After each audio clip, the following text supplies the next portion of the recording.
Okay, so welcome back to my video. Matematik tingkatan 3 masih lagi dalam bab 3, matematik pengguna, simpanan dan pelaburan, kredit dan hutang. Kita masih lagi dalam subtopik 3.2, kredit dan hutang. Untuk video kali ini adalah part ketiga, okay, bahagian yang ketiga. Ephesians 4 verse 32, be kind to one another, tender-hearted, forgiving one another as God in Christ forgave you. So standard pembelajaran kita pada kali ini adalah standard mengira jumlah bayaran balik pinjaman dan bayaran ansuran dengan pelbagai kadar faedah dan tempoh pinjaman yang berbeza. Okey, bagaimanakah anda mengira bayaran balik pinjaman dan bayaran ansuran? Okey. Bagaimana anda mengira bayaran balik pinjaman, pinjaman dan bayaran ansuran? Setiap pinjaman akan dikenakan faedah ke atas pinjaman dari tarik pinjaman itu dilakukan. Apabila kita membuat pinjaman di bank, pinjaman kita itu akan dikenakan faedah. Ada dua jenis kaedah pengiraan faedah bagi pinjaman, iaitu yang pertama faedah kadar sama rata dan yang kedua adalah faedah atas baki.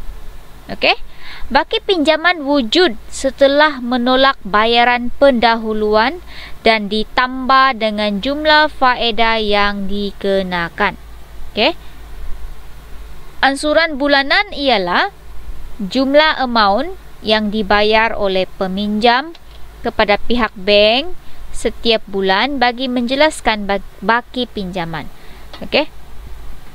Ansuran bulanan ini kalau bahasa kita selalu guna CCM, iaitu berapa bayaran yang kita bayar setiap bulan. Itu adalah ansuran bulanan.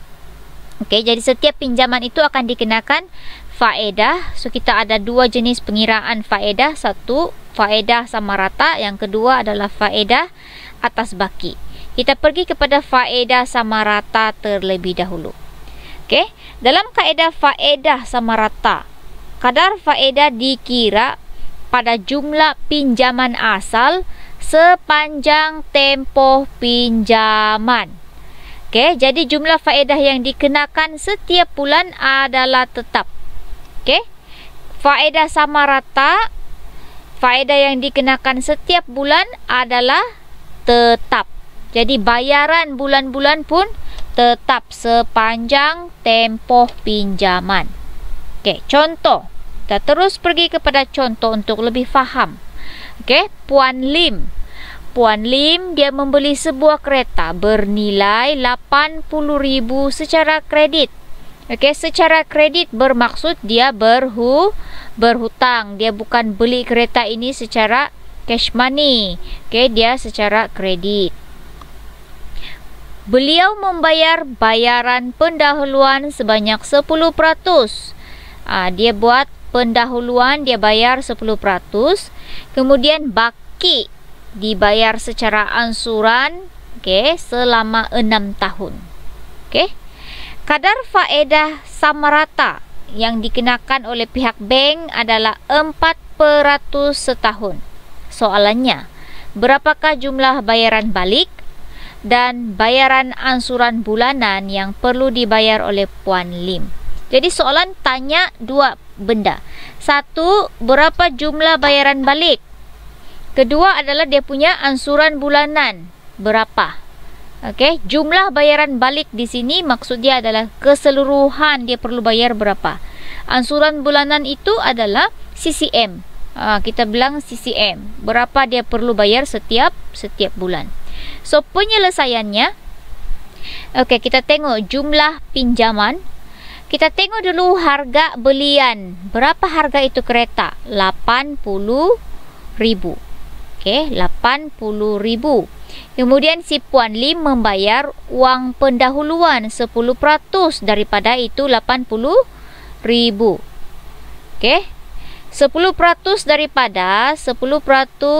daripada itu 80,000 si Puan Lim bayar. Dia tidak berhutang, dia buat pembayaran pendahuluan. Oke, jadi 10% daripada 80.000 adalah 8.000. Nih, 8.000.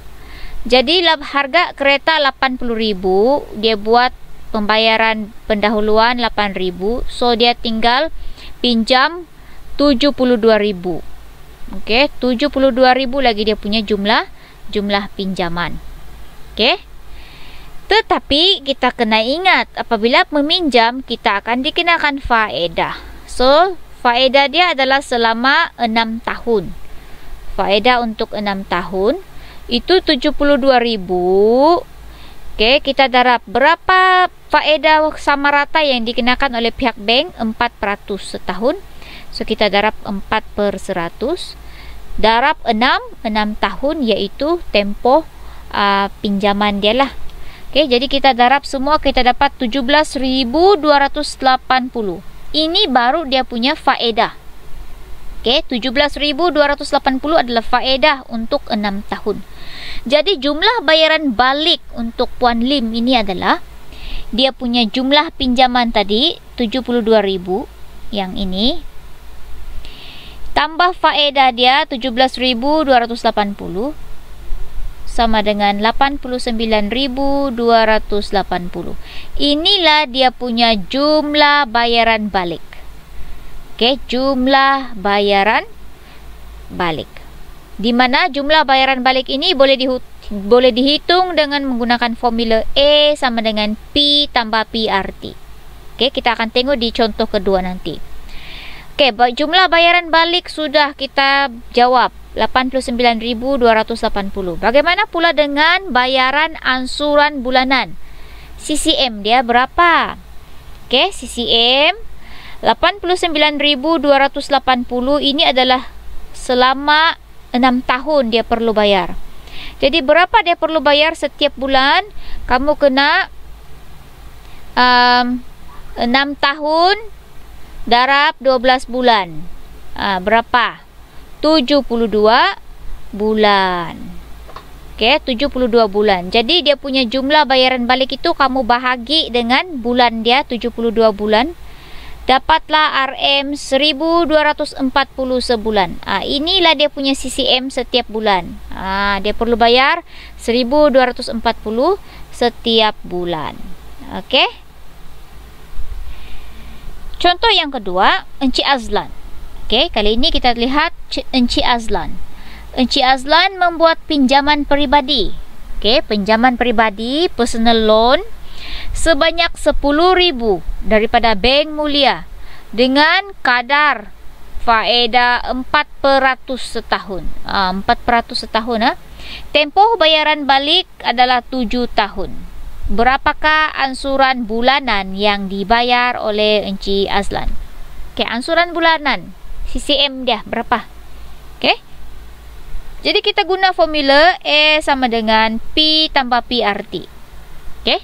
Sebenarnya yang contoh di sini tadi, contoh 18 tadi itu pun boleh kita guna formula E sama dengan P tambah PRT ya. E itu adalah jumlah bayaran balik. Oke, jumlah bayaran balik. P di sini kita tahulah P itu berapa, apa? P itu adalah dia punya principal, betul kan? R kita sudah tahu apa itu R. R itu rates. Oke, T itu adalah tempo dalam tahun. So dalam soalan ini P kita adalah 10.000. Ini kita punya P. R kita adalah 4%. Ini kita punya R. T kita ya, ini adalah T, tahun kita, tempo. Oke. Jadi jumlah bayaran balik guna sahaja formula jumlah bayaran balik E sama dengan P tambah PRT. Masukkan sahaja semua ini dalam formula. Oke. So kita ada P, ini P kita 10.000 tambah, tambah P darab R darab T. Oke, jadi 10.000 ini adalah bersamaan 2.800 ditambah, kita tambah dapat 12.800. So inilah kita punya E. Apa itu E? Jumlah bayaran balik. Oke, 12.800. Sudah selesai sampai sini. Belum selesai kerana soalan mau kamu cari ansuran bulanan. Setiap bulan perlu bayar berapa? Okey, kita ada 7 tahun. Okey, 7 tahun ada berapa bulan? Kamu kena darab 12. Dapat 84 bulan. Okey. Jadi bagaimana cari ansuran bulanan?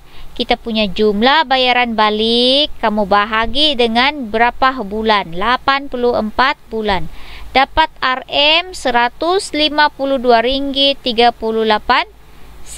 Ini adalah dia punya ansuran bulanan. Okey? So itu adalah faedah sama rata. Faedah sama rata. Bagaimana pula dengan faedah atas baki? Faedah atas baki. Okey, selain daripada faedah sama rata, bank juga menawarkan faedah atas baki untuk sesetengah jenis pinjaman. Okey, dalam kaedah faedah atas baki, jumlah faedah setiap bulan yang dikenakan ke atas pinjaman itu adalah bergantung kepada jumlah baki pinjaman pada bulan tersebut. Okey. Oleh kerana terdapat bayaran ansuran setiap bulan, maka jumlah baki pinjaman juga berkurang. Okey, dengan itu jumlah faedah untuk setiap bulan juga berkurangan. Okey, so dia punya faedah dia tidak tetap. Dia tidak sama rata seperti faedah sama rata. Dia punya faedah setiap bulan itu sepanjang tempoh pinjaman sama. Yang ini dia adalah faedahnya adalah bergantung kepada berapa lagi baki pinjaman. Okey, bila kita bayar setiap bulan, baki pinjaman berkurang, maka faedahnya juga berkurang. Okey. Namun perlu diingatkan bahawa untuk setiap ansuran yang dibayar setiap bulan, keutamaan akan diberikan untuk menjelaskan jumlah faedah pada bulan tersebut. Kemudian baki selebihnya digunakan untuk menjelaskan baki jumlah pinjaman. Maksudnya dia dahulukan bayar faedah. Okey, dia dahulukan bayar faedah, kemudian baki daripada yang kita bayar setiap bulan itu akan digunakan untuk menjelaskan baki jumlah pinjaman pada bulan tersebut. Okey, contoh. Encik Harith dia buat pinjaman peribadi juga sebanyak 10,000 dari Bank Mulia dengan kadar faedah 6% atas baki. Ingat ya, kalau soalan sebut atas baki, maka kamu gunalah faedah atas baki. Jangan pula kamu guna faedah sama rata. Okey? Atas baki. Tempo bayaran balik 7 tahun. Ansuran bulanan adalah RM150. Jadi hitung jumlah faedah yang perlu dibayar oleh Encik Harith bagi 3 bulan pertama. Okey, soalan mau kamu hitung jumlah faedah 3 bulan pertama. Okey, jadi kita letak di sini bulan pertama berapa faedahnya. Begitu. Bulan kedua berapa, bulan ketiga berapa. Begitu. Okey, bulan pertama. Faedah bagi bulan pertama, okey, mula-mula dia punya pinjaman 10,000 kan. Ini asal lah. 10,000. Dia punya faedah 6%. Darab 6%. Di sini kita darab 1/12. Ini kenapa? Sebab ini untuk mewakili 1 bulan. Okey, 1 bulan. Okey, jadi kita mau letak di sini kena dalam tahun. Jadi sebab itu 1 tahun ada 12 bulan. Sebab itu kita kena bahagi 1/12. Okey, ingat . Jadi sini 10,000 darab 6% darab 1/12. RM50. Itu adalah faedah bulan pertama. Jumlah pinjaman pada akhir bulan pertama 10,000. Okey. Tambah dengan RM50. RM50. Kenapa kita tambah RM50? Sebab dia punya faedah. Perlu tambah faedah. Yang inilah faedah.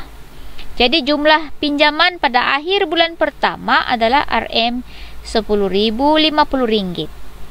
Jadi setiap bulan kita bayar, Encik Harith bayar Rp150. Oke, jadi berapakah baki selepas bayaran ansuran bulan pertama? Oke, yang ini Rp10.050 kita tolak dengan ansuran bulanan untuk bulan pertama yaitu Rp150. So baki bayaran dia selepas ansuran, selepas dia bayar ansuran bulan pertama adalah tinggal Rp9.900. Itu untuk bulan pertama, Rp9.900. Kita tengok bulan kedua.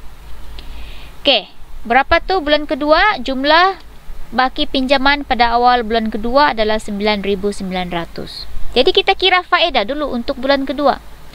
Faedah bulan kedua Rp9.900 darab dia punya rate 6/100 darab lagi 1/12. Okey, sebab 1 bulan kan. Okey, bulan kedua. Nampak faedah dia Rp49.50. Berkurang. Berbanding di sini tadi. Di sini tadi. Rp50. Bulan pertama Rp50. Bulan kedua tinggal Rp49.50 dia punya faedah. Berkurang kan? Sebab kenapa berkurang? Sebab jumlah dia punya baki pinjaman pun berkurang. Kan asalnya Rp10.000. Di sini dia sudah berkurang, maka dia punya faedah pun berkurang. Okey, inilah yang dikatakan faedah atas baki. Jumlah pinjaman bagi akhir bulan kedua, ini Rp9.900 tambah faedah Rp49.50. Tinggal Rp9.949.50. Jadi baki selepas bayaran ansuran bulan kedua. Okey, yang ini kita tolak dengan ansuran bulanan Rp150. Tinggal Rp9.799.50. Berkurang, semakin berkurang dia punya baki pinjaman. Okey, kita lihat bulan ketiga pula. Bulan ketiga daripada ini Rp9.799.90. Kita kira faedah dulu. Faedah ini baki dia kena darab dengan rate 6/100 darab berapa bulan? Satu bulan. Jadi 1/12 lah. Okey, so di sini dia punya faedah adalah Rp49. Semakin berkurang. Okey. Jumlah pinjaman bagi akhir bulan ketiga adalah ini Rp9.799.50 tambah faedah Rp49 tinggal Rp9.848.50. Jadi berapa baki dia punya bayaran ansuran bulan ketiga? Selepas bayaran ansuran bulan ketiga kita tolak dengan Rp150. Okey, sebab setiap bulan dia memang bayar Rp150. So tinggal Rp9.698.50. Okey. Jadi jumlah faedah bagi tempoh 3 bulan pertama adalah kita tambah. Sebab soalan mau kita hitung jumlah faedah yang perlu dibayar oleh Encik Harith bagi 3 bulan pertama. Jumlah, dia sebut jumlah. Jadi kita tambah ini. Ini bulan pertama Rp50. Ini Rp50. Bulan kedua berapa? Bulan kedua Rp49.50. Ni tambah Rp49.50. Bulan ketiga tambah ini Rp49. Kita mau hitung jumlah faedah. So tambahlah ketiga-tiga ini, kita dapat RM. Okey. Rp148.50. Jadi ini adalah faedah atas baki. Okey, faedahnya semakin berkurang dengan berkurangnya baki pinjaman, dia punya faedah setiap bulan juga berkurang. Okey. Okey, itu saja untuk hari ini. Ephesians 4 verse 32. Be kind to one another, tender-hearted, forgiving one another as God in Christ forgave you. Thank you.